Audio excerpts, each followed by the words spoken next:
মাওলানা মওদুদী রহমতুল্লাহ আলাইহি এমন এক ব্যক্তি, এমন কোনো সেক্টর নাই, অর্থনীতি, রাজনীতি, সমাজনীতি, শিক্ষানীতি, বিবাহনীতি, পর্দানীতি, সুদ, ঘোষ, প্রতিটা সেক্টরে তিনি কলম ধরেছেন।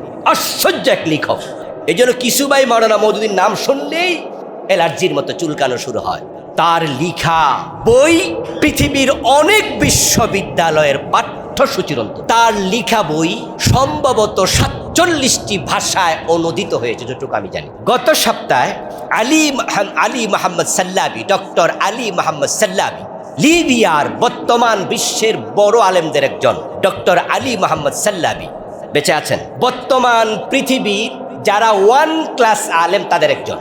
উনি গত সপ্তাহে ওনার ফেসবুক আইডিতে মাওলানা মওদুদীর জীবনী নিয়ে একটা আর্টিকেল লিখেছেন, সেটা আমিও আমার ফেসবুক থেকে শেয়ার করেছি। ওখানে তিনি শুরু করেছেন আল উস্তাজ আল্লামা উস্তাজ মওদুদী, আল উস্তাজ আল্লামা মওদুদী। আল্লামা শব্দটা বাংলাদেশে তো মক্তবর হুজুর আল্লামা, এই জন্য আপনাদের কাছে আবার এই শব্দের এখন কোনো ওয়াইট নেই, কারণ মাহফিলের পোস্টার দেখলে দেখেন যে আল্লামা, সবই আল্লামা। আমরা শব্দ নষ্ট করে ফেলছি। আল্লামা শব্দটা মুদাক্কিক, মুহাক্কিক, মানে ইলমের সারিতে। যেমন আমি আমার মুখ দিয়ে মাহফিলে এখানে সেখানে যত জায়গায় উপস্থাপকের ভূমিকা রাখি, সেখানে যদি আলেম থাকে